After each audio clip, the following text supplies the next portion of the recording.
Okay, here we are with Brett. How are you doing, Brett? Yeah, pretty chill. It's been a nice weekend. Yeah, feeling pretty relaxed.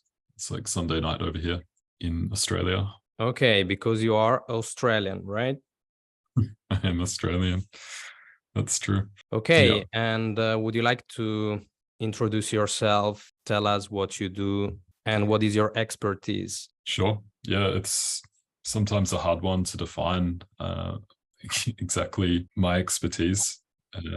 I wear a lot of hats, but I guess in this context, I've been doing shibari and kink coaching training for 3 years, more or less. So in the realms of, I guess, kink sexuality stuff, that's about what I've been doing. So I run like workshops with couples and singles and teach them how to tie each other up and do fun stuff like that.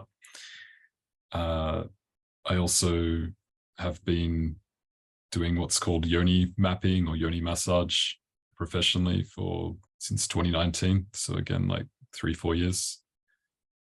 So that's, I guess if you're not aware, that's professionally working with women's vaginas and healing them of sexual trauma or helping them experience more pleasure or things like that, helping them to have a better experience. I've also done a lot of work coaching men, I guess similar to what you're doing, Nico. Not so much in the realms of approach and pickup, but more in terms of sexuality, let's say. So in that realm. Okay, and between all of these things you've done, what did you like the most so far? Yeah, that's a difficult one to answer. I think, it depends. Like I enjoy being able to work intuitively with my touch and work with women in that way. So that's like the Yoni mapping stuff. But I also really enjoy teaching and like passing on, kind of like gathering, synthesizing knowledge and then passing it on to other humans so they can make use of it. So I quite enjoy the coaching and teaching space as well. Yeah, kind of all of it for me is improving, I guess, helping people in general, like men and women, have more fulfilling lives, like where they're getting their needs and desires met and maybe even knowing what they are, because I think a lot of people don't know what they want. Okay. It's gonna be an interesting conversation with you. Okay, let's start with sexual polarity, masculine versus feminine. So based on your experience as a coach, based on your real life experience as a man, what is masculine to you? Yeah, like you said, it's a polarity. And if for those maybe not aware of polarity, that's where we have two opposite forces. So light and dark, masculine and feminine, could even be like light and heavy in that sense. But so I think it's important to think about what's you can only have a polarity when there's an opposite. So if we think about masculinity, what is it as opposed to femininity? And in that sense, I would say that it's more masculinity is leadership, where femininity is surrender. That's probably like one of the defining pieces for me. Like where there's a real masculine, feminine polarity, there is the feminine or the woman is surrendering to the leadership of the masculine or the man. And that's kind of fundamental. I think everything else flows from that. So I guess there's other like secondary characteristics, like for instance, like a man in general is going to be more happy when he has like a goal or a mission to fulfill, driving towards something. Without that, he's maybe getting depressed or feeling listless or not having a great life. I think it's quite core to what men or masculinity is. And I feel that the kind of opposing piece for women in that is their ability to nurture and kind of support that process as well. In that, I would say there's a piece for, it's like the feminine can bring amazing intuition and then the masculine can turn that into something practical in action. So I think there's a lot of wisdom in actually sometimes listening to what women say and their intuitive process, even if it doesn't sometimes make sense, and then maybe turning that into something like actionable in the world. So what you say basically, it's that a good leader is always attuned to the emotions of his woman, right? Yeah, there's a piece of that. And I guess also, yeah, a good leader or a good man has presence. That's probably like a really fundamental characteristic in being a solid male masculine presence, is presence. So that's the ability to actually, like you said, be attuned to the state of your woman or your people, whoever it is that you're leading. And yeah, I guess if we go into talking about kink and things like that today, that's super fundamental in having a good experience and having good relationships. But yeah, it's kind of like the man, you kind of have to be able to ride the waves of your woman's emotional state without getting captured by them. And that, I feel like having that presence and that ability in this day and age is like a superpower with women.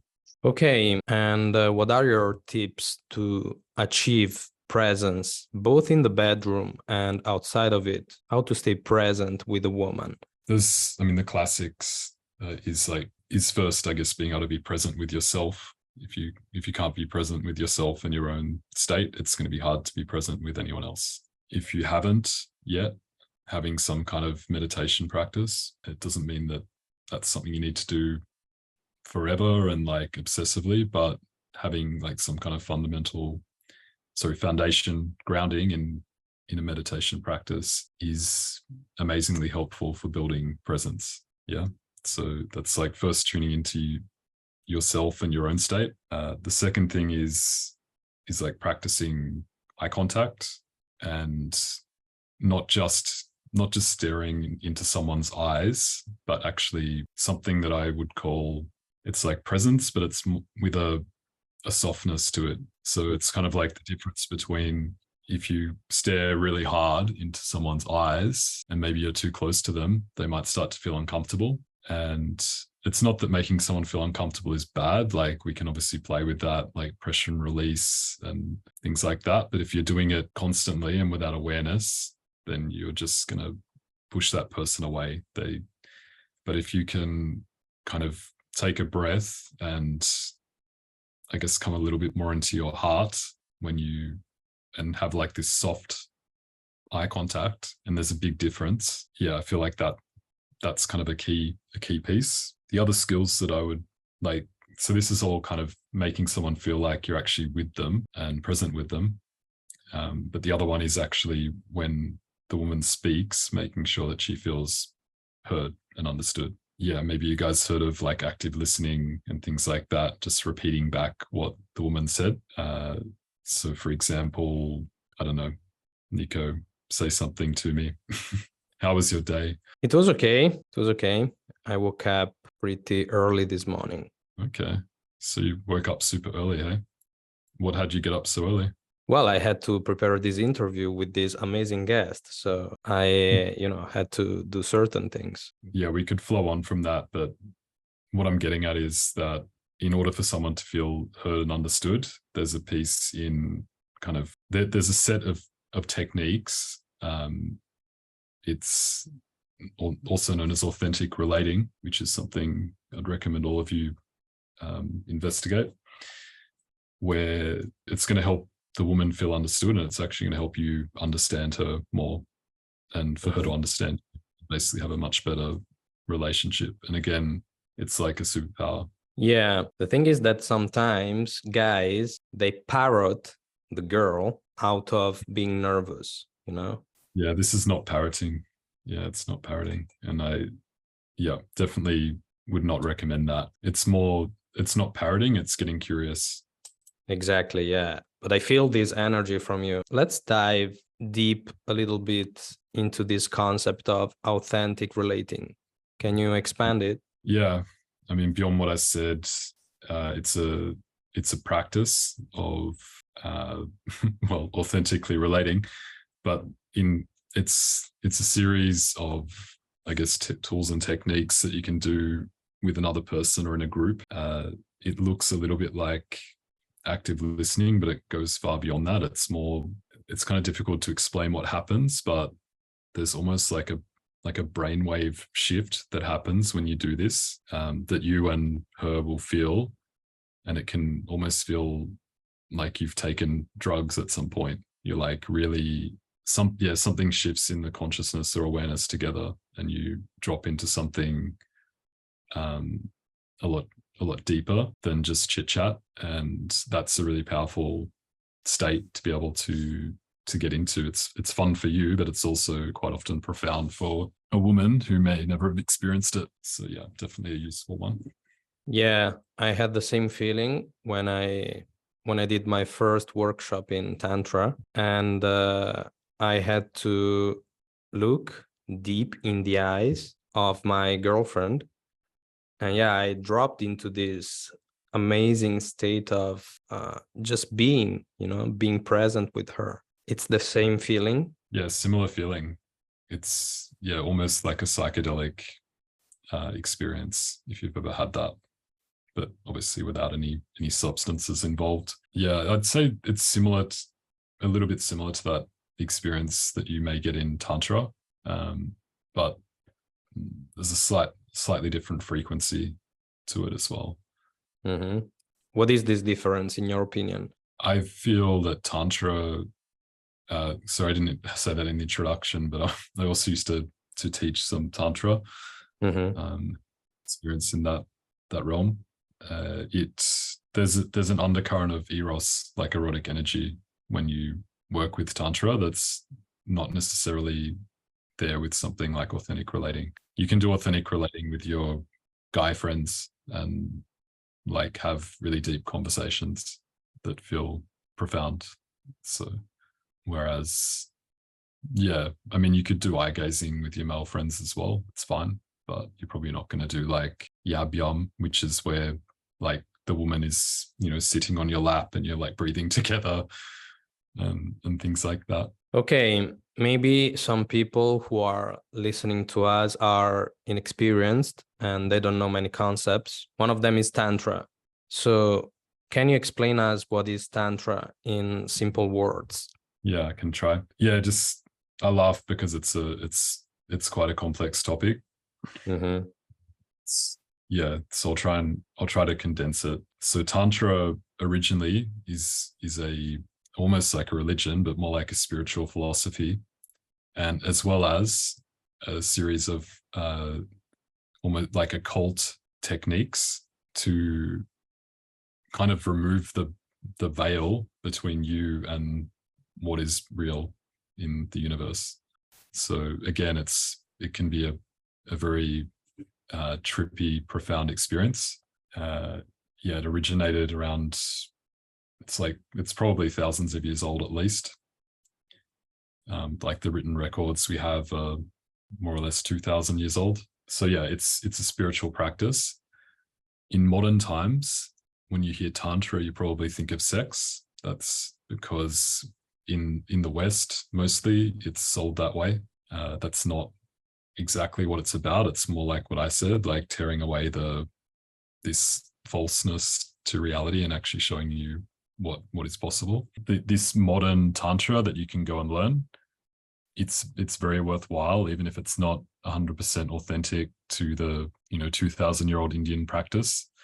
Mm-hmm. And the reason for that is that you will have like the most profound, amazing sexual experiences of your life, which I think is a pretty good selling point. If you ever had issues with coming too soon or not feeling connected or just really feeling the heart of a woman when you're making love, this would be something to investigate. Yeah, for me, it transformed completely how I relate with and make love to women. So yeah, it's kind of a big one. Yeah, I wanted to ask you, what are the main struggles men face in the bedroom when it comes to pleasing a woman and pleasing themselves and being connected with a woman during sex? the main struggles: coming too soon and not being able to come. Both kind of on the same spectrum.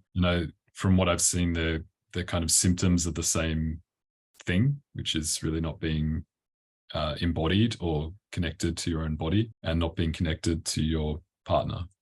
So that's probably one of the biggest ones. I guess the other one, and that's like the other thing I would say is like not actually being present and connected with the partner that you're with the girl or the woman. Yeah, there's a lot of people out there masturbating with someone else's body, put it that way. Okay. And that's not. That sounds terrible. It is what it is. Yeah, but that's the reality. There's a lot of disconnection in our sex. It's and it's a hard one. I think first of all, it's like a disconnection from ourselves and our own bodies. There's a lot of people that are not embodied, like in their body, and they're not connected with themselves. And so how can they then connect with another? Like you can't really do it. Sure, but how to connect with your own body as a man? How to? Yeah, how to? Learn. There's many ways to be more embodied. So I've already spoken about a few of them, but things that like doing something simple like breath work is one way to become aware of the body. Meditation, doing body scan, dance is amazing. If you do some form of dance practice, like anything that's allowing you to be embodied or helping you to be embodied is going to help you connect with yourself. When you get into the sexual realm, there's a place for doing self-pleasure, like Self-love. masturbation, self-love. Yeah, sure. Mm-hmm. And that doesn't necessarily mean like jacking off to some porn. That can mean like self-massage, like I guess treating yourself nice. I definitely would not include porn in that. And I guess through that practice, you can start to play with your, like, this is going kind of deeper into techniques, but with the tantric practice, a lot of it is based around breath and using the breath to kind of move your sexual energy around your body. So maybe you have an experience of that, but if you think about like the feeling as you start to experience pleasure and go towards ejaculation or orgasm, it's almost like this build-up of sensation and energy around your cock and balls, right? Yes. So a lot of the techniques in Tantra is using the breath to kind of move that and spread it through the body and kind of dissipate it a bit. Because what happens is like when it reaches a certain point, that it's almost like your cock area or energy center can't handle that amount anymore, and it has to go somewhere, and so out it goes. If you want to get more into the scientific side of it, it's a lot to do with the nervous system. So if we take out the energy talk and kind of spiritual stuff, we have essentially two main nervous systems that are involved in our sexuality. There's the sympathetic and parasympathetic nervous systems. So sympathetic, it's kind of like, it's what gets activated when you're in a fight or flight response. It's like when you drink a strong cup of coffee and you get that feeling of being really energized, that's your sympathetic. And you probably also know if you have 10 cups of coffee and it's overactivated, you can't focus on shit. You're not relaxed. You can't, it's difficult to, you've got all of this energy and it's difficult to actually focus it anywhere or do anything with it. Yeah. It's Sure, like yes. an overact. Your parasympathetic is kind of the opposite to that. So that's like the sense of relaxation you get when if you just right now were to take a deep breath and like sigh, that's your parasympathetic is activated. That's that feeling of relaxation, of like letting go a little bit. And these two nervous systems exist in opposition to each other. Yeah. And where that comes into sexuality is, for a man, you basically need to be, you need a certain amount of your parasympathetic or relax. Let's just call it relax and activation, right? you need to be a certain amount of relaxed in order to get an erection. Yeah. Maybe you've had that experience if you've been really stressed out and you couldn't get hard. Yeah, sure. Yeah. Like that's a really common experience. But if you were to take some time and kind of relax and breathe, maybe then you would get an erection eventually, right? Sure. So that's that part. But so you need to be relaxed to get an erection. But then in order to ejaculate, you actually need to be the other way. You need to be activated in your sympathetic. Exactly. So it's like you start off relaxed and you probably have the experience like when you maybe you're like hammering away at some woman and you're getting faster and faster, your body's getting tighter. And there's like this feeling of like activation and then bam, like release. Yeah. That's The sympathetic. That's the sympathetic, followed by a massive parasympathetic because you're relaxed again. Mm-hmm. So a lot of the techniques in tantric practice are helping you to work with those, like without knowing it, because obviously they weren't scientists. They're helping you to work with these two nervous systems. And the breath is a really powerful way to work with those. So if you were to breathe faster, like that you're going to start to activate your sympathetic nervous system. Yeah. And if you were to take a deep breath and sigh, that's your parasympathetic. So bringing that into sexual practice, if you were having sex and you felt like your ejaculation is approaching, one thing you could do is consciously take control of your breath like that. And as long as you get essentially like a longer out breath than an in breath, you're going to activate that parasympathetic space. And if you can vibrate also the throat and the chest, there's something called the vagus nerve that runs here, like side of the throat. You can activate that with breath and with vibration. So that's why if you sigh sometimes, that feels really good. But you can do that during sex as well, like activate that, and then you feel more relaxed. You'll probably feel that activation come down, and then you can kind of continue again. And also I would add being loud, not being afraid of using your voice to release tension and to release energy. Yeah, 100%. That's a really important point as well. I hear many of my female clients complain about men being like sex ninjas. Too silent. Like they're like sneaking around, like they don't want to be heard in their pleasure. And yeah, Nico, that's a really like on point. And you can also combine those things. So it's, you can use your sound to release your energy. It's going to turn her on.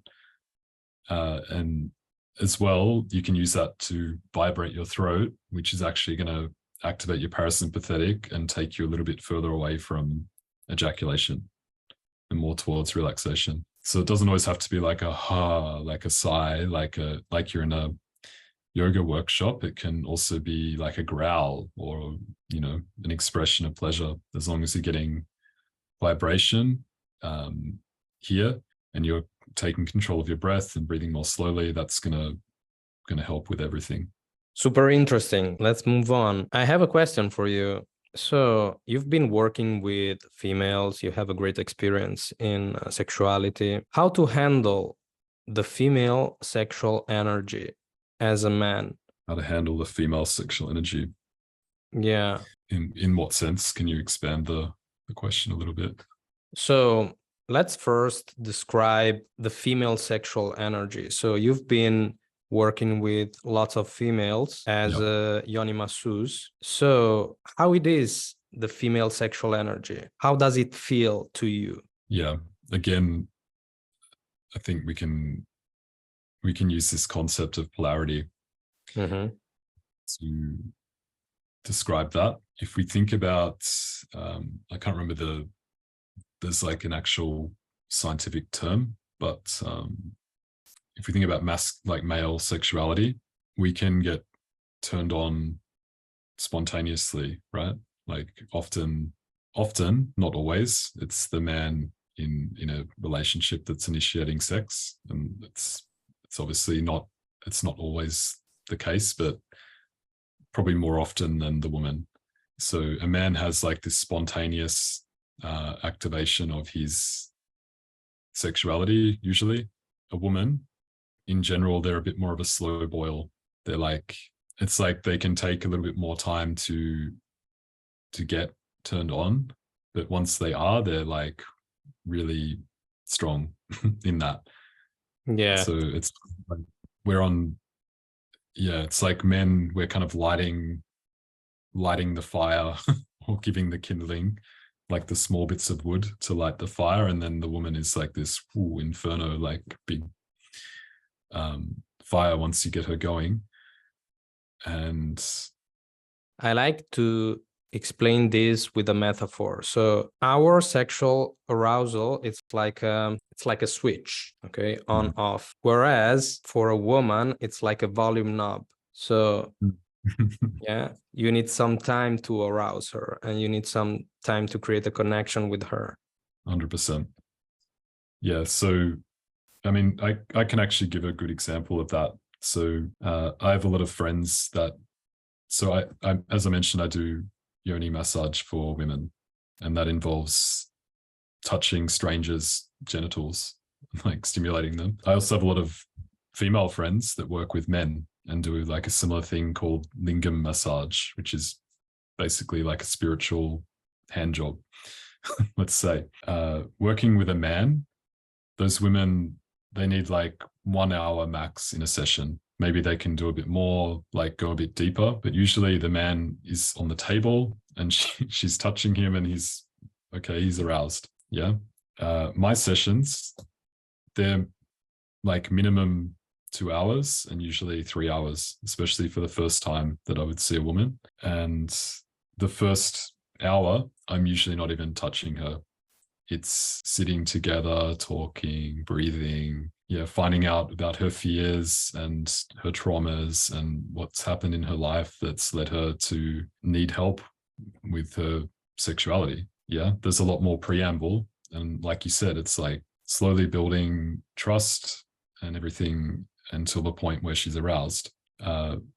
Once she's going, that can be like 2 hours of her having crazy orgasms and experiencing new things that she didn't experience before. Whereas for the man, he's maybe an hour, he's pretty done in general. So yeah, with women, it's there's a lot more of a seductive process in that sense, in building trust, in having a nice setting, like, the environment that they're in is important. Usually it's not always. Yeah. So I'd say, think about your environment, spend time, make her feel heard and understood.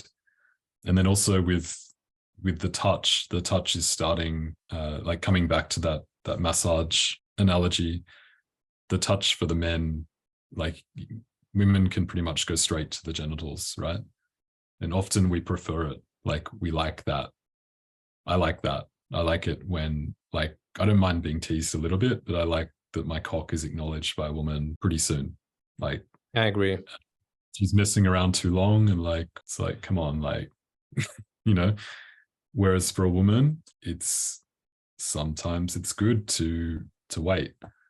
It's not always the case, but if you were like a general rule, it's almost like if you think about a spiral, for a man, you could start on the inside of the spiral and like work your way out. So start with the cock and like work your way out to other parts of the body. And with a woman, you almost want to start on the outside and work your way inside. Totally agree. Yeah. You have to tease a woman, just, make her wait for it. Yeah, absolutely. And she's going to love you for that. So yeah, it's like, and I mean, even when you get to the vagina itself, you're going to work your way from the outside in. Generally, you're not going to go straight to the clitoris or like sticking your finger inside her. You might like nibble on her thighs or something, or like put pressure on the outside of her, like very outer lips, or like lightly stroke, things like that. But again, it's like if you think of that analogy of a spiral, it's like slowly moving your way in towards the center. It's hard to go wrong. Okay, yeah, you answered the question. Thank you. And okay, let's make another question. Let me see, I have a list here. Yeah, okay, that interests me. Can you be vulnerable as a man, and how to do that? The answer is yes, and it's also, it's like a yes but or a yes and. There's 100% power in being vulnerable with a woman. And there's a big difference between being vulnerable and being a child or being a victim, let's say. I think if with women, they can respect vulnerability. If you can, share a bit your feelings and maybe where you fucked up and how you can do better and things like that, I think that's really appreciated. And I don't think that that's a problem. I feel like where it becomes a problem is when that's like your default state with your woman. It's always about the problems, and also that you are a victim to the problems. Like women in general, they're fine for you to share your fuck ups or your sorrows, your pain. But they also want to hear, like, what are you going to do about it in a little bit? Like, they don't want to hear like, poor me, I'm a victim, like life is hard and this kind of thing. They want to hear like, it's like, okay, it sucks right now. And what are you doing as a man to drive towards something better? Okay, so you need to be vulnerable from a position of strength. Basically, I had my fuck ups. I fucked up here, I fucked up there, but I'm gonna stand up and I'm gonna become a better man later on. Yeah, pretty much. It's like, being accountable is a good thing. Like if you fuck up, like being accountable, like, sorry, I fucked up. Like that's okay. Like no one's looking down at you for that. In my experience. And yes, I think sharing, being vulnerable, but also being careful that that's not like your default, because that starts to be quite unattractive if you're just always, if that's kind of all you start to bring to the relationship with a woman. I feel at that point it's almost like she's becoming your therapist or your mother, and that's not attractive for her. So I think there's a place to be vulnerable with your woman. It's great. And also take some shit to your friends, your female friends, your mum, your therapist. Don't put everything onto her. Sure, exactly. Yeah, absolutely. You don't have to treat her like your psychotherapist or like your, good male friend. Yeah. For these things, actually, we have also male friends. We have brothers. We've had many calls where we talk about our problems. And sometimes I talk to you about things I wouldn't share with my female partner, and you do the same. And I think it's very healthy, as a man to have this kind of release with male friends. Do you agree? Yeah, 100% agree with that. Yeah, I think both are good. Like it's great to have also female friends and get their kind of perspective, which doesn't mean you need to take all of that to your partner or partners. It could be like, actual female friends. But having like a masculine energy to share with is super powerful, and I think we need that. And it helps us to be, what do I want to say? It's like if you spend all of your time around female energy, you start to lose a bit your masculinity. And I feel like it's important to spend time with good brothers and good masculine energy to keep that edge. Yeah. Okay, yeah, I want to talk a little bit about BDSM. So we touched Tantra, we talked about authentic relating. We didn't talk about BDSM. So what is it and why it might be useful for a man in the bedroom and in sexuality? I can tell you what the acronym stands for, but it's, you know, bondage, domination, sadomasochism. I think that's it. But what is it and why is it useful? It's a really great tool for bringing more polarity into a relationship and into sex. Mm-hmm. So, yeah, I mean, especially if you look at like dominance and submission, like BDSM, like pretty much all parts of that acronym, there's a polarity. There's the person that's dominating and the person that's submitting. There's the person that's giving pain and the person that's receiving pain. Yeah, the person that's tying and the person being tied. I feel like polarity is everywhere, not only Polarity in is BDSM. It's like the law of the universe. And I don't actually understand some people who try to deny the existence of polarity. We live in a world where today there is no more masculine and feminine, no more man and woman.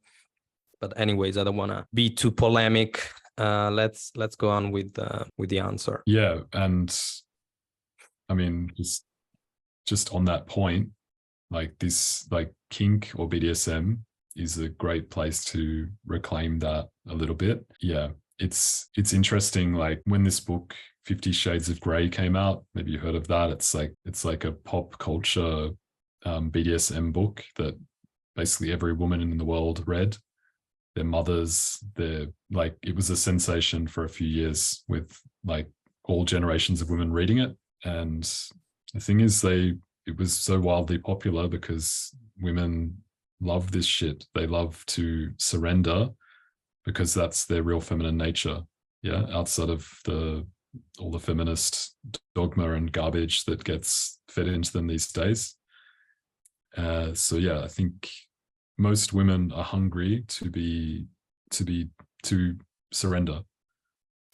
Yeah, they may not necessarily want to be dominated in that sense of the word, but they definitely want to be led and they definitely want to surrender. That's how they feel most at home with themselves. So yeah, kink, BDSM, it's a way to express that in the bedroom. I mean, it's a huge topic. So do you have what was the specific question about it? Like how? Yeah, I mean, as I told you, some people might not know this kind of topics we are talking about. We know, but they don't. So yeah, explain in simple words what is BDSM and why maybe it has been helpful for you in your sexual life. It's been helpful for me because I feel like I came from a place of being a really like nice guy in terms of sex, and I don't feel like that got me very far with women. I used to think that women always wanted to be like nurtured and held like soft little flower petals and not be taken roughly. And I guess getting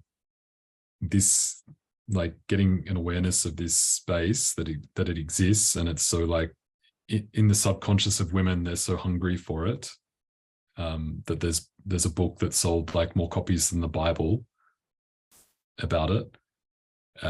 It's interesting. Like it definitely awakened me to something about female sexuality, which is that desire to surrender and sometimes submit. I feel like they're a little bit different things. Like not every woman wants to submit and be dominated in that way, but most of them do in some sense, especially in the bedroom. So yeah, kind of it shifted and changed how I interact with women. And the way that I express that for the most part is through something called shibari.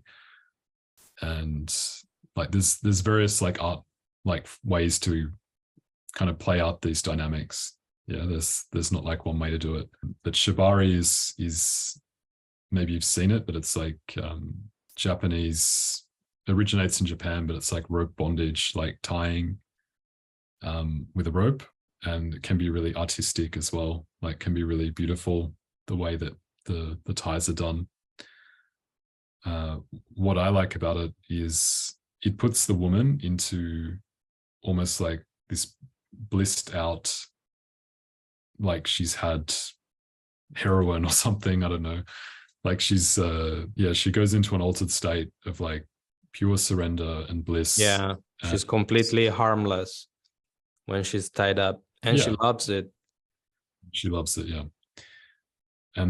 And she will love you for it. She will love you for having her feel that way. And it's not, I think one important thing to say there, because I feel like there's an image in people that don't know about BDSM, or maybe just have some understanding from the outside, that it's all about pain and whips and chains and leather and shit like that. It's like, yeah, that's actually part of it. That's part of that can be part of it, I should say. But it's more about this energy of giving and receiving, taking and allowing, masculine and feminine, dominant and submissive, and playing with those energies. And women like to be in their feminine, and they like to surrender, and they like to be taken in general. Yeah. Exactly. There can be respect and ethic also in BDSM. Actually, BDSM is founded on consent, respect, and ethical behavior. So yeah, some people get it wrong.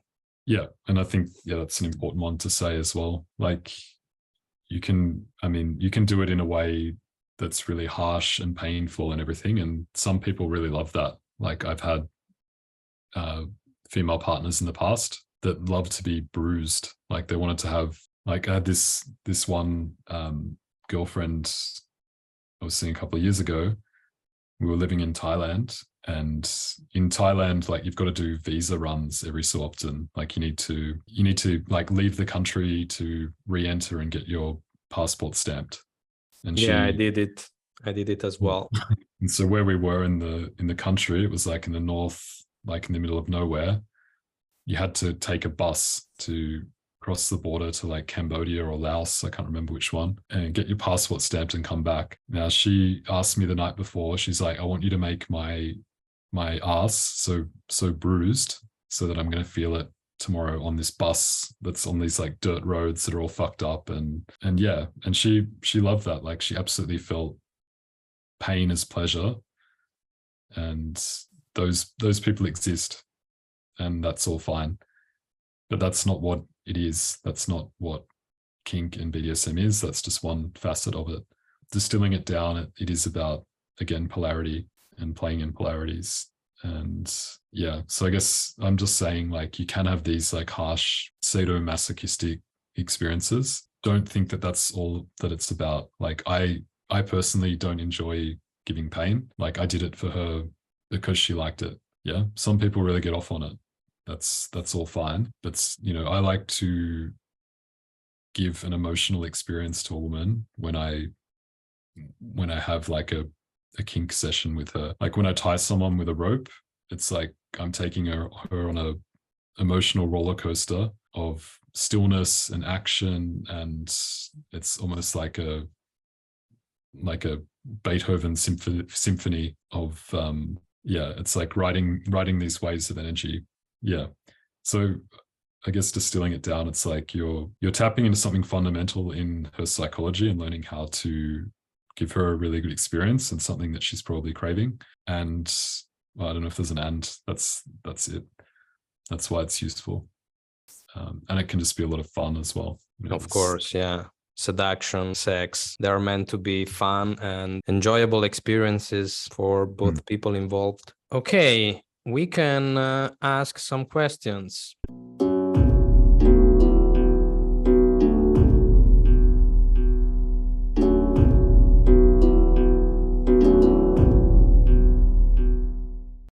Mr. Wolf, you've got some questions for Brett. Okay, yes, about BDSM, how to introduce a girl to BDSM practices, a girl who is inclined towards submission, but lacks knowledge about practices, and she has never experienced physical pain. So there is any specific practice or strategy you will recommend? Yeah, okay. So are you asking, like, so the girl is curious, or she knows nothing about it? Nothing about it. I'm thinking how I normally do that. I normally talk about, for shibari, for instance, like I might talk about the experience, that like why I enjoy it and why people I've done it with have enjoyed it. And often that's going to start to add some curiosity. But I think I've also not met a woman that doesn't know anything about this topic. Yeah. There's often some kind of, she's heard something, has some curiosity maybe about it. I think from there, to get her curious and interested in it, it's speaking about it with some kind of authority. So I think if you want to lead someone in a new experience like that, and it's completely new to her, it's good to have some kind of foundation yourself and feel like a bit of an authority, because she's going to she's putting a lot of trust in you that you're going to give her a good experience. Yeah. And there's a few small things for a woman that can make her feel a lot safer, I've found. And one of them is leading from the start of the experience, but doing something called negotiation. There's a few ways to do it, but it basically means, if you're going to give her this experience, you sit down first and have a chat about, like, what are her desires, her fears, her boundaries. Can be safe words and things like that. A safe word is obviously something that she can say or do to kind of stop the experience. So I found, yeah, for a woman that's going through it the first time, the more like authority you can speak with and the more safe you can make her feel, the better. Yeah, there's a few like things I could maybe share links of for these, how to have these conversations, but they all have the same kind of formula. Like a really basic one is RBDSM, which is, yeah, it's an easy one to remember because of the acronym. But basically it's talking about relationships. It's maybe not so important for this one, but boundaries is very important. If you've never, I don't know if you teach these guys boundaries, Nico, I guess so. Mm-hmm. Yeah, the idea of boundaries, even to speak about it with a woman, can make her feel safer, because, yeah, she can express like what things she doesn't want to happen during the experience. Yeah, and for someone starting out the first time, they might not know what their boundaries are. So there might be some amount of coaching of you through them. And that can be things like asking, if she says, I don't have any boundaries, you could say like, oh, well, like, what about if I stuck my fist in your asshole or something? Like, I probably wouldn't phrase it like that unless you have a humorous dynamic with her, but just get her to think about like, what are the things she actually doesn't like? Like maybe she doesn't like her hair being pulled, or she has like a trauma around like grabbing at the throat or things like that. Almost everyone has some kind of small boundary somewhere. Yeah, so speaking with authority, you can use these techniques to kind of figure out what is the framework of what you're going to work in. Because when you're setting like what I would call a container, when you have one of these experiences with a woman, you want to basically imagine like you're creating a room. You want to decide where are the walls, like what's inside the room, what's not inside the room, what's not happening, how long does it go for, and how does she get out if she wants to, basically. So that's one thing. The other thing is, especially if you want to work with pain, because you asked about pain specifically, is teaching the woman the pain scale. And that's basically, again, it's going to show that you have some kind of knowledge of the topic. So that's good, because you want that she trusts you. But the pain scale is like saying, basically from 1 to 10, how painful is this? So if you were spanking her, you could say, you know, you don't want to just go bam and like spank her really hard straight away. You might say, you know, give her like a little tap and you say, what's that out of 10 or out of 5? Like sometimes 5 is simpler, and she might say 2, and then you go a little bit harder. She's like, that's still a 2. And then you're like, a bit harder. She's like, that's 2.5. And like this, you can start to build some like trust and communication. And I have to say, like when I first started playing with this, what I thought was a 5 out of 5 is most women's 2. Yeah, most women like to be spanked, for instance, harder than you think, and some of them don't. But so I think it's important to go through something like that and kind of like calibrate if you're going to give pain. That's probably the biggest tool that I could give you guys. And yeah, having some kind of consent, boundaries, chat, even if it's with a woman that you are already fucking, is a really good idea, because yeah, stuff can come up when you play in these realms. Like it can be really fun, and also like deep traumas and things can come up. She could get really triggered. She could start crying. She could start remembering like when her dad hit her as a child or things like that. And I don't say that to scare you away from doing this, because it's definitely really worthwhile. But just to be aware that it's kind of a realm where you're taking responsibility for and holding a woman through what can be a really intense experience for her. Yeah, have conversations first about what's going to be inside, and talk about consent and boundaries and all of those things. And if you're going to work with pain, use the pain scale. That's how I can simplify that. Thank you. Yeah, what Brett says is very true. You have to speak with some degree of authority. For this reason, you have to get some knowledge first so that you're ready to speak to her with authority. And yeah, I mean, being authoritative, I don't know if it's the correct word. Anyways, being an authority also means being able to draw boundaries, of course. What I like to do is to tell to the girl, okay, now we're gonna play. Now we're gonna play a game. And you're gonna tell me whenever you feel uncomfortable, that you feel uncomfortable, okay? With this sentence, I get permission to lead, and she gets permission to tell me, hey, this is too much. I feel uncomfortable. So you can use this sentence as well. And of course, speak with authority when you interact with her, and with, you know, kindness and love. Not just, you don't have to be a tyrant, okay? Yeah, that's a really good point. You can do this stuff with love and be like lovingly dominant.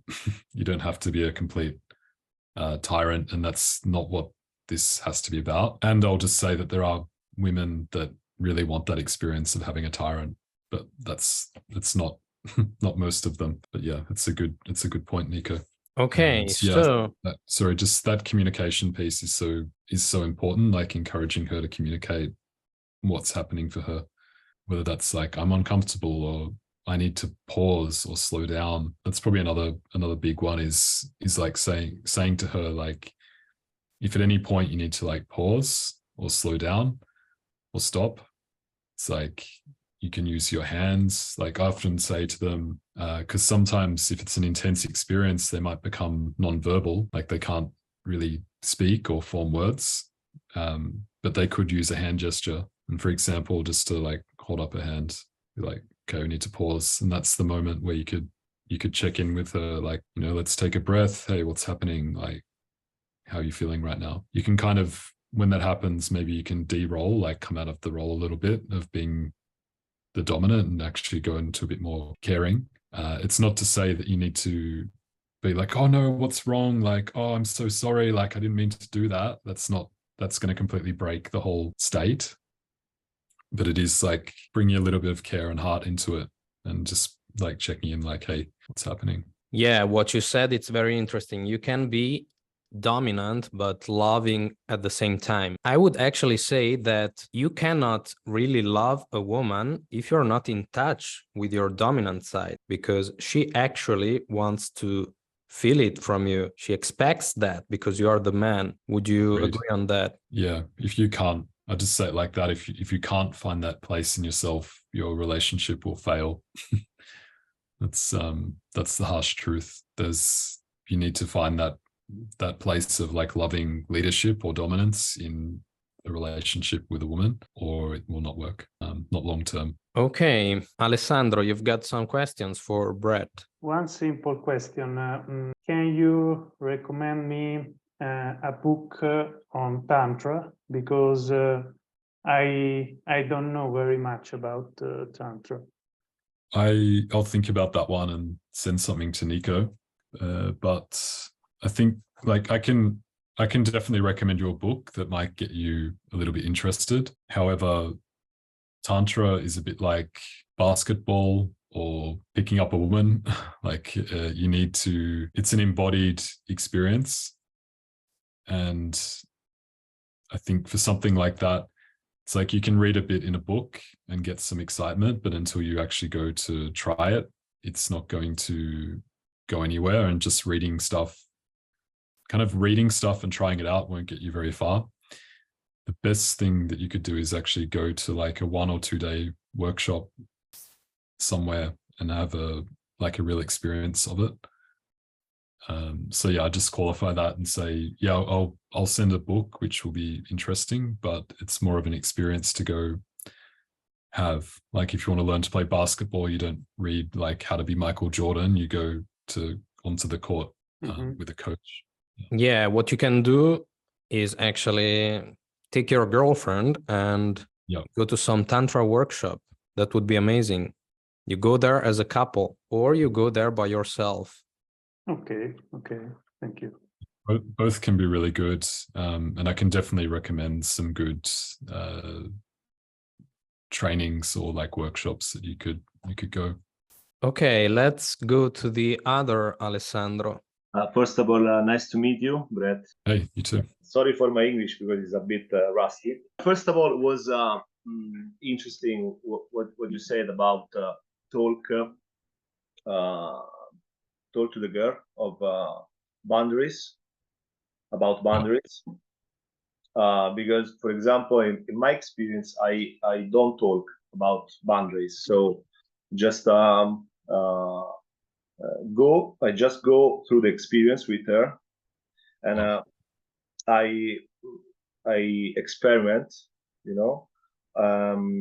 doing things with her, and then I understand what are her boundaries, but not talk without talk about that. So just I try always to, when I feel that it's possible, I always try to push the limits, and seeing her feedback, watching her feedback, understand how far I can go. Yep. Okay.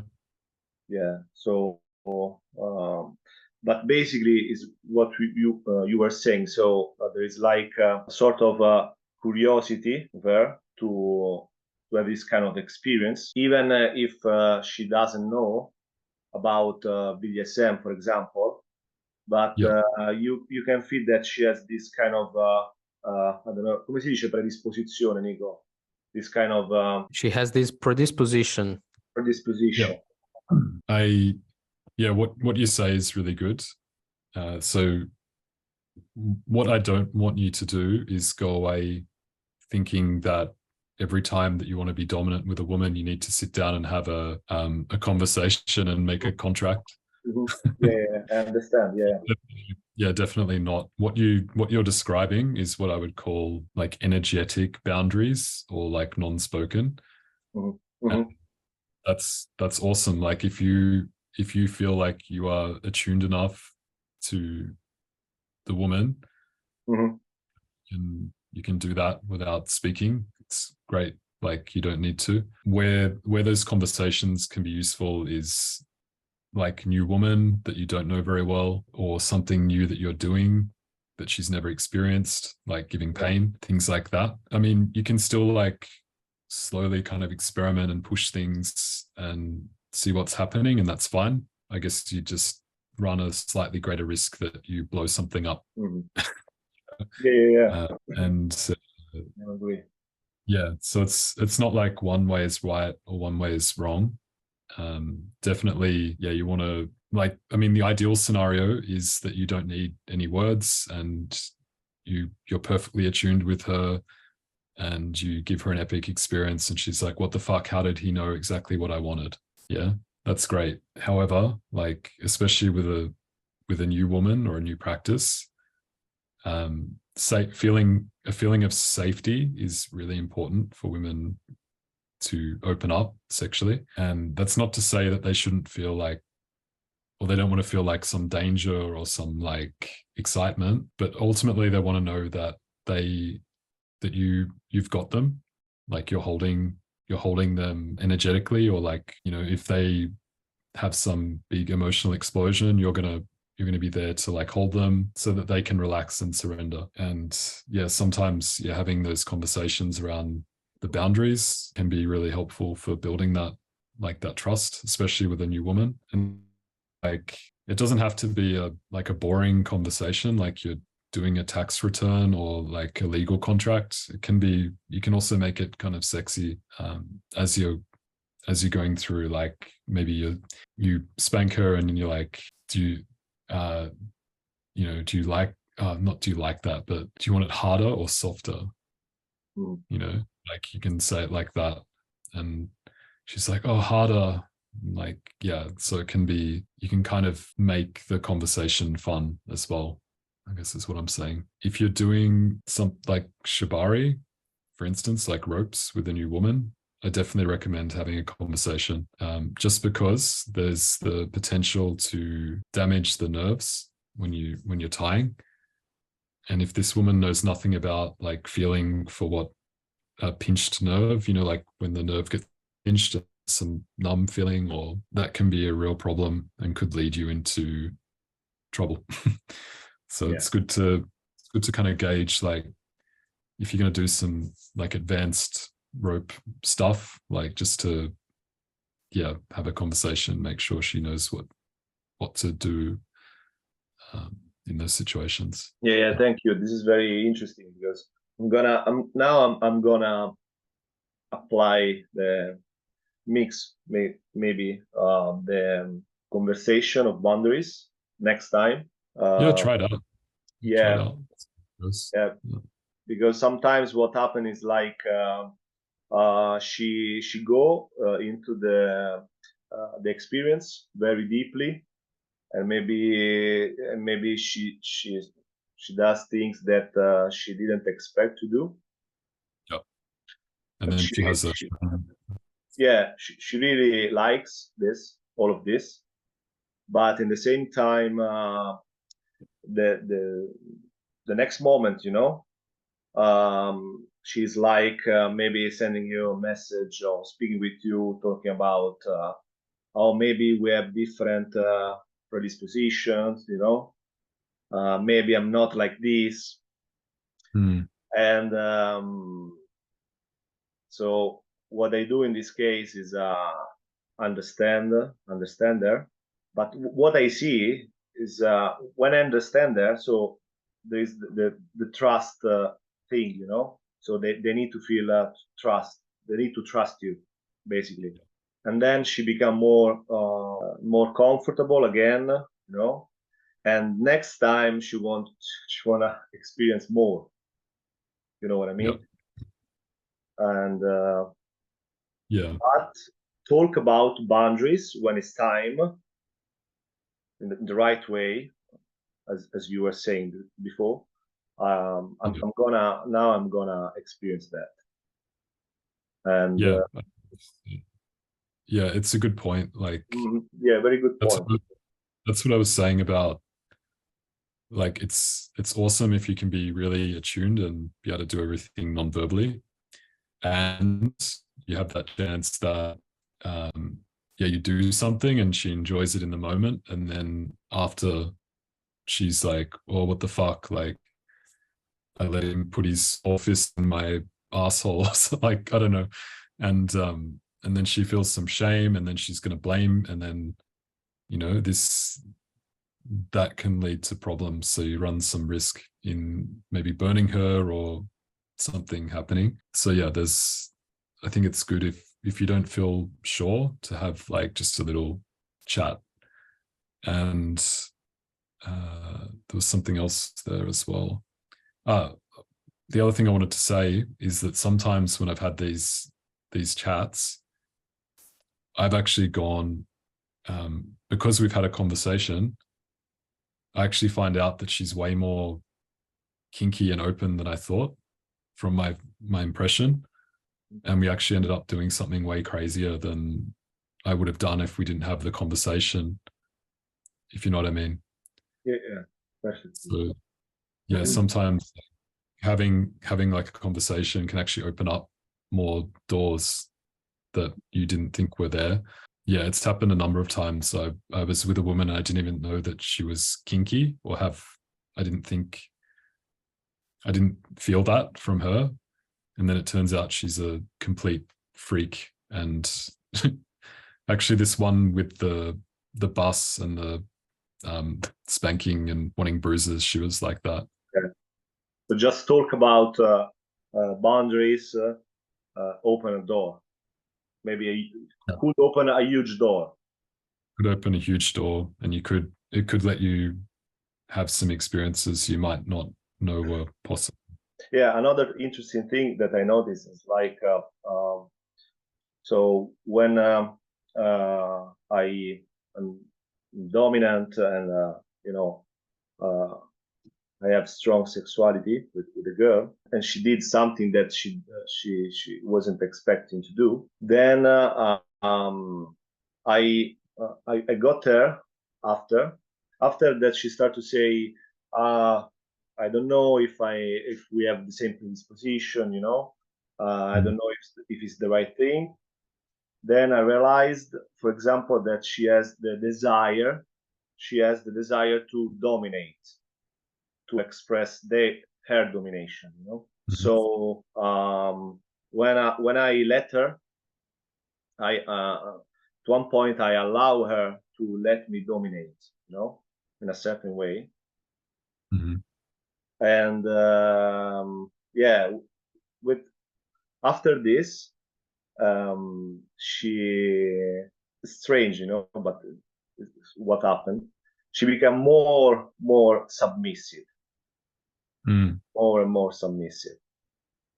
So she has a desire to dominate you. You let her for, and then she is more submissive after that. Yeah, exactly. Yeah. Okay. Interesting. Yeah, I don't think there's anything wrong with like allowing a woman to dominate you for a short time. Yeah, just for a bit. And I saw her face. She was very happy. She was happy. Yeah. I think like a little moment of glory, you know? like a little satisfaction of rebellion. Yeah, it's like she's turned the tables on daddy, and she's daddy a little bit. Yeah, I think it can be okay. It's I mean, the one like kind of fundamental concept here is the idea of power exchange, and I think it's a good one. It's like you voluntarily giving up a little bit of your power for a short period of time, and then when you're done, you take it back. Yeah, so if you're doing that with a woman, you give a little bit of your power and then you take it back. It's like you're still in power. You didn't actually give up something. I was just going to say that this idea of power exchange can help a woman feel more comfortable with going into these experiences. And by phrasing it that way, especially for some women that maybe are brainwashed with the feminist ideology, if you phrase it this way, that's maybe going to help them be like, oh yeah, like I'm not actually submitting. I'm just doing it for a short period of time, and then I can take it back my power, and that can help her maybe relax and feel better about that. I just wanted to say that when you really feel like in power, when you really have power, you don't have any problem to give it a little bit away. No, you're not scared to lose it because you always feel in control. That's what, in my opinion, is real power. 100%. And I think adding on to that, if you're never willing to let go of your power for, short periods of time, that will be perceived as insecurity by the woman. So if you're always trying to hold too strongly and be everything is your way, that can be seen as insecure. I think it's like there's obviously a balance. Like you want to be in control like 90% of the time, and then sometimes you can let go and like you don't have to always hold everything. If that makes sense. That's how I feel about it. Yeah, it makes sense. And actually, sometimes women want to feel a little bit masculine, want to feel a little bit dominant. So I think it's also your responsibility to allow them to feel this way, to enhance the experience, the sexual experience, the relationship experience with them. And yeah, I guess like you said, Nico, as long as you really are empowered and you just can step straight back into your masculine role, like there's not a problem. And yeah, that you obviously don't want to be allowing that all the time. But I don't even know if I need to say that. But of course, no, you have to say that. I mean, you are still the man, you're still in charge, and I mean, you can do that occasionally to make her feel like she's in control, to make her feel a little dominant. But I mean, yeah, it's like you're playing a game. Exactly. That's, I think, ultimately, she needs to know that it's a game, and ultimately you are the one in control. Yeah, of course. But yeah, it's good to remember this, because more and more men nowadays are very effeminate and very disconnected with their dominant side, and this creates dysfunctional relationships. Yeah, 100%. And women are testing for that. That's something consciously or unconsciously. I feel that women are sometimes testing a little bit, and not from I don't feel anything negative about this. It's just they're like testing, like, are you a solid man? Can I rely on you? Can I trust you? If there was a fucking wolf or like some guy trying to rape me, are you going to stand there and protect me, or are you going to run away like a little pussy? And they're programmed that way, and that's what they'll do. They want to feel you're solid, and you're going to stand by them because maybe they're going to get impregnated by you, and they're going to rely on you for their protection and safety. So, yeah. And that can take the form of little tests along the way. Of course, yes. Maybe they don't think, hey, you're gonna leave me and run away like a little pussy. Maybe we think that in this language, but yeah, they test us to understand if we are good protectors, good providers, of course. I have another quick question. You are Yoni masseur, right? Is the right word? Yeah. Okay, yeah, so my question is, so basically you have your clients. So the women that come to you are clients, right? Yeah. Yeah. So which type of women they come to you? And like two questions: the range of the age. Okay. Yeah. And what they are looking for. So which experience that they want to try in this kind of activity. Yeah, sure. I'd say the vast majority of women that I've worked with, they're late kind of late 20s to late 30s. Yeah, somewhere in that range. It's pretty rare that I've had a couple of younger clients, but usually they're women that have had like some amount of life experience and they decided that it's not kind of working and they need to get help. I guess like younger women usually aren't in that frame of mind yet. Yeah. There's always outliers. Like I've worked with,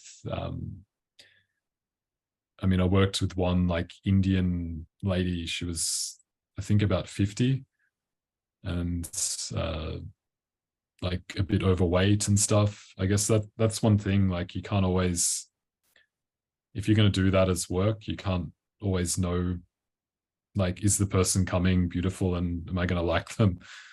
Yeah. So there's definitely an art in tantric practice that'd be called transfiguration, but it's basically being able to see the beauty in anyone. And that's a skill you need. But I'd say for the most part, yeah, like average age would be like 28 to 30 years old. As for what they're looking for, it's a range. I worked with some women that have, it's in English, it's called vaginismus or vulvodynia.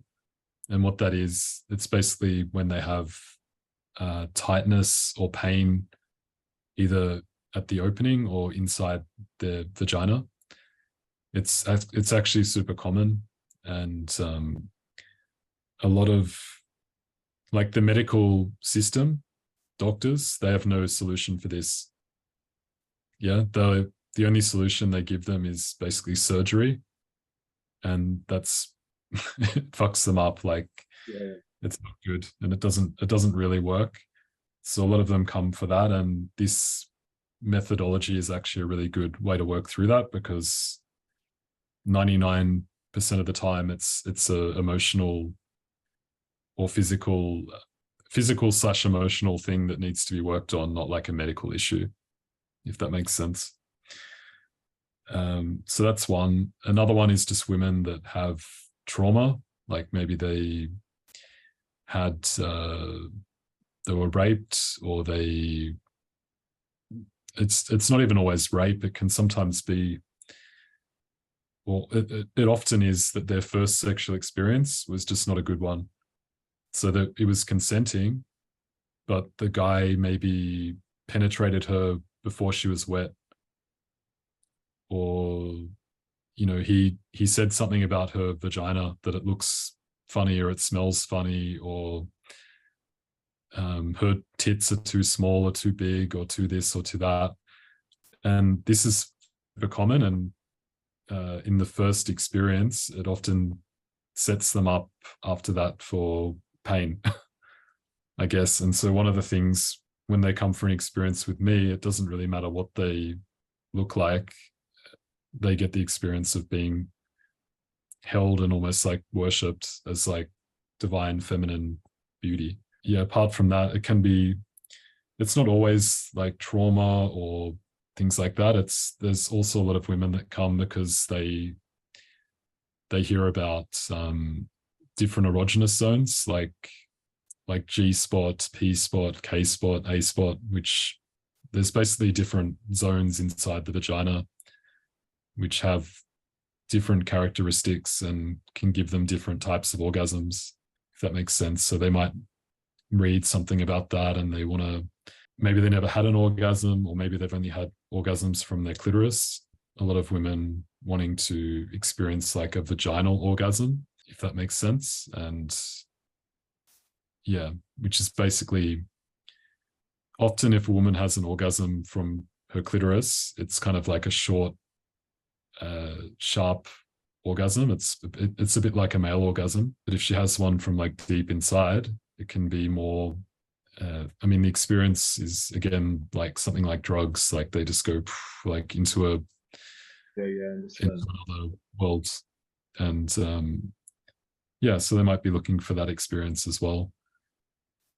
One thing I would say, like the way that I run the sessions, it's super professional. I don't date anyone that I work with, or I have like a 6-month rule. So we can't, we're not going to fuck in that session. And if you're thinking about doing that work, I think it's really important, especially today's world. Like if you're a woman doing that work, you can do whatever you want. There's no problem. But as a man, like women can and do accuse men of doing stuff. And especially if they get emotionally invested. Like I've had some problem clients in the past, but nothing too bad. A friend of mine, he went to court. Like he was in court because a woman accused him of something he didn't do. So yeah, it's okay. But in the end, he was saved because she signed a consent form with everything detailed. So yeah, I mean, that's probably a bigger topic, but if you're thinking about doing that work, like that's a whole other. Yeah. I understand. So it's kind of, you have to select a bit, I guess, the client, because maybe sometimes, a woman with I don't know, emotional damage, for example, they can come to you and then they can create problems. Absolutely. During the work. Yeah. And it can happen. It happened to me a couple of months ago with normally I'm really good in screening the clients. Like we speak on the phone. I get a sense of if I want to work with them or not. And if I get any sense that they're trying to like pick me up, or they're interested in like coming at me from that level, like they want to date, that's a problem. In this case, she was doing that, and it was because she's kind of in my community, and she like approached me a number of times, and so I didn't think enough about it. And basically we did the session, and straight away she was complaining about like, oh, the room's not right, like I want to feel like a goddess here, like what is this room? And I'm like, I've literally never had an issue with this before. We started doing the session, and it was clear that what she wanted was like a male prostitute. She was like looking for more. Most of the clients, they kind of close their eyes and they go into their own internal experience. She was like staring at me in the eyes and like moving her hips towards me, and like she wanted to be fucked. And she also had like a guilt around that, because I got this sense slightly through the session that it was not good, and I stopped it. I was like, hey, I'm not willing to go any further with this. It's not feeling good or within my boundaries. And she got really triggered and upset by that. So anyway, I just thought I'd share that. If you ever think about doing that work, it's not all like it is amazing. Like I've genuinely helped a lot of women to solve huge issues they had with their sex, and that feels really good. Some women that had never had an orgasm or never enjoyed penetration, now they have orgasms from penetration. They're fulfilling sex lives, and that feels pretty good to have done that. But there's also a risk in doing work like that as a man, especially in today's world. However, just one more thing. I mean, if you felt curious about learning it, like the same techniques that you learn there would be awesome with a partner as well, or with a lover. So could be definitely worth it to learn, like Yoni massage, Yoni mapping. Okay, so like a couple of lovers or partner, they can come to you. So, yeah. Okay, yeah. That's interesting. I think is a very particular and nice way to express your love for women universe. Yeah, it's what you do. What I really like about it is, again, it's this polarity, but the woman gets to go completely into receiving, be really receptive, and she gets your full presence and attention without feeling like she needs to be giving back at the same time. Yeah. And that alone can be really powerful for a woman, because a lot of the time, I mean, also for us as men, by the way, but just talking about women, they've often never had that experience of really just receiving and not feeling like, oh, okay, like he's doing something, I need to like pleasure him at the same time. Yeah. And for them especially, they'll go much deeper and have a much stronger orgasm if they can fully surrender. Yeah. Like if you, I don't know if you ever heard the phrase like fucking a woman to God or fucking her to God. It's like in that space, she needs to be fucked. Like she's not fucking, she's being fucked. Yeah, she ran completely to your surrendered. masculine energy. Yeah. So can be a really powerful expression of that, to learn those techniques. And as well, you just learn like all the anatomy that's really important. You'll learn so much about touch and presence and like how to really touch a woman the way she wants to be touched. Okay, Brett, I have a question for you. So we've been talking about submission and surrender, and you said that for you, these two concepts are slightly different. Yeah. To me, I mean, it's almost the same. I mean, surrendering to me means to submit consciously and with consent to your man, because you trust him completely, and you want to feel like a woman in his presence. But maybe you have a different view on these two concepts. What is the difference in your opinion? When I was speaking about that, like firstly, I agree. They're definitely the same like frequency. Maybe there's just a difference in degree or intensity. When I think of surrender, when I feel surrender, I feel maybe more feeling of love, care going on in the air. When I feel submission, I feel like more of a sexual energy. Maybe that's the difference. Yeah, this is something that's like something like what I was getting at. It's a little bit of a difference in character. Yeah, surrender feels like almost like a blissful, divine experience, like fully letting go. And submission is, in the context I was speaking about it, submission would be like I'm giving orders to a woman and she's saying. And that's also fun to play with, by the way. Like a small thing that you can do.